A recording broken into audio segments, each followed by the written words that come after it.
Bonjour, je suis membre de la campagne BDS France, donc boycott des investissements sanctions. Avant de te parler précisément de la campagne BDS et d'expliquer un peu ce que c'est, je voudrais parler de ce qu'on vit toutes et tous actuellement et qui est difficile. Vraiment, je vois pas comment le dire autrement.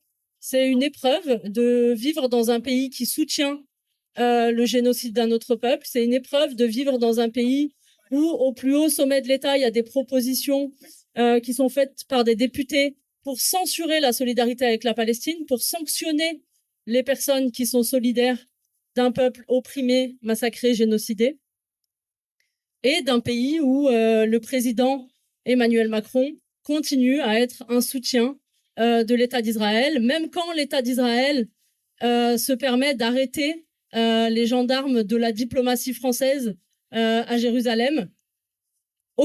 C'est pour ça que l'exigence des sanctions, elle est très importante. Et la campagne BDS, elle est là pour ça. Donc la campagne BDS, c'est une campagne qui a été lancée par les Palestiniens en 2005, qui s'appelle Boycott des investissements sanctions. C'est les Palestiniens qui ont lancé cette campagne. Ils ont lancé une campagne qui peut être utilisée par toutes et tous. Une campagne pour tout le monde, pour vous et moi. C'est pas une campagne qui est pour les présidents de la République, pour les gens qui ont le pouvoir, pour les gens qui sont actuellement en train de soutenir Israël. Non, c'est une campagne pour nous. C'est une campagne pour nous aider à lutter contre nos propres gouvernements. Une campagne pour apprendre à s'organiser. Une campagne antiraciste parce que le racisme, et Olivier l'a expliqué, c'est un des ressorts de ce qui se passe actuellement. Pourquoi on garde ce soutien inconditionnel à Israël pendant qu'il est en train de massacrer un peuple? On voit tous les jours des crânes d'enfants exploser et on réagit pas. Pourquoi? Parce qu'il y a un racisme qui est assez installé dans la société française pour pouvoir faire accepter qu'il y a des gens qu'on peut tuer sans conséquence. Ce racisme-là, il faut le combattre ici et il faut le combattre là-bas. Il faut le combattre de toutes les façons et il faut combattre le colonialisme qui fait qu'on considère qu'il y a des vies qui méritent même pas d'être pleurées.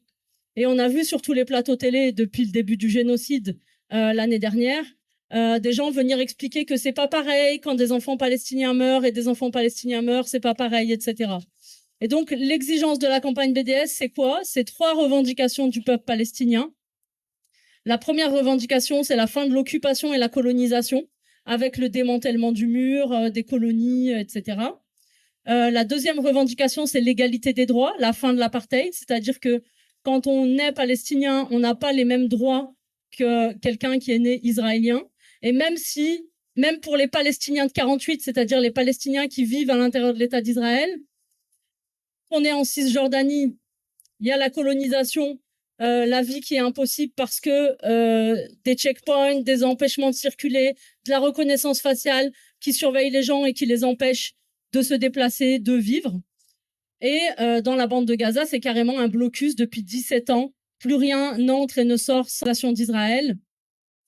Et la question des réfugiés. Donc ça, c'est la troisième revendication. C'est le retour des réfugiés palestiniens. Donc le droit au retour des réfugiés palestiniens, il est garanti par le droit international, mais il n'a jamais été respecté, ce qui fait que les Palestiniens, depuis plusieurs générations, se retrouvent dans des camps de réfugiés, à pas pouvoir retrouver leur terre, leur pays, leur famille, etc. Ce qui est important dans cette campagne, du coup, ce que je disais, c'est qu'elle est antiraciste et qu'elle est à portée de tous, mais il faut s'en emparer. C'est-à-dire que il y a quelques temps, il y a des personnes de Nice qui m'ont contacté pour savoir qui était la personne qui s'occupait de BDS à Nice. Et en fait, malheureusement, il y en a pas. Alors, il y a plein de gens qui font plein de choses à Nice et on est très content d'être là et de voir qu'il se passe plein de choses. Mais il n'y a pas quelqu'un qui coordonne le boycott, par exemple. Et ça veut dire qu'on n'a pas assez bien travaillé. Et si le boycott n'est pas absolument partout, alors que c'est une arme qui fonctionne, vraiment, le boycott, ça marche. Pourquoi ça marche? Depuis l'année dernière, alors c'est une campagne qui existe depuis des années, elle existe depuis 2009 en France. Et en octobre 2023, c'est Puma, contre qui on menait une campagne depuis 5 ans, qui annonce qu'ils arrêtent le partenariat avec l'Association israélienne de football.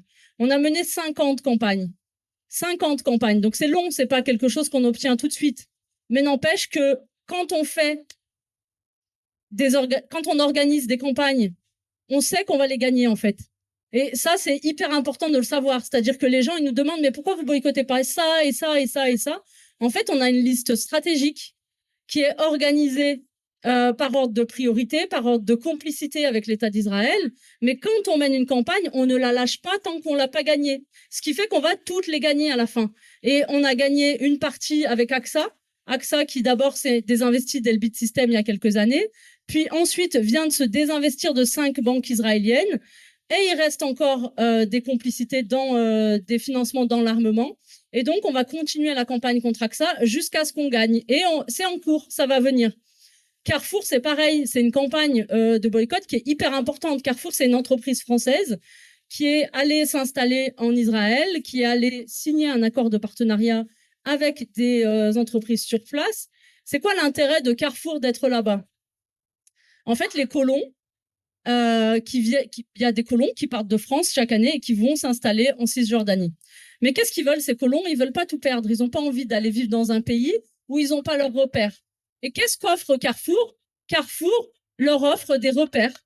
C'est-à-dire qu'ils ont leur petit magasin, comme en France, ils ont leurs petits repères habituels. C'est-à-dire qu'ils ont la colonisation avec le confort d'un occidental, comme s'il n'était pas parti. Et donc ça, c'est quelque chose qu'on a remis en question dès le début auprès de Carrefour. Carrefour qui a assuré qu'il n'y aurait pas de magasins dans les colonies. Or, il y a des magasins dans les colonies, puisqu'il y a eu une offre d'emploi qui a été publiée en hébreu dans la colonie de Ma'ale Adumim, qui est une colonie illégale. Donc, Carrefour a clairement des magasins dans les colonies, mais de toute façon, c'est le boycott de tout Carrefour, toute l'installation de Carrefour. Carrefour, au moment du début de l'offensive israélienne sur Gaza, Carrefour a offert des colis alimentaires à des soldats pour participer à l'effort de guerre. Et c'était écrit comme ça sur Instagram. Ensuite, quand on a relancé la campagne, ils ont modifié ce qu'ils avaient écrit sur Instagram, mais les photos des soldats israéliens avec les sacs Carrefour, les photos, elles restent. Du coup, la campagne, elle a pris de l'ampleur à ce moment-là. Et là, la campagne, elle est devenue hyper importante dans les pays arabes. Ce qui fait que dans les pays arabes, on a actuellement une grosse campagne, une grosse victoire cette semaine, puisque le correspondant de Carrefour dans les pays arabes, c'est Majid Al-Futtaim. C'est une entreprise qui s'appelle Majid Al-Futtaim. Et Majid Al-Futtaim a décidé de fermer Carrefour en Jordanie. Donc, c'est une première étape. C'est-à-dire que quand on vous dit qu'on va gagner, on va gagner. Et ça, c'est des premières étapes. Donc, on a vu déjà que donc Jordanie, plus de Carrefour. Et ensuite, il y a encore tous les pays arabes autour. Il y a l'Égypte, les Émirats arabes unis, etc.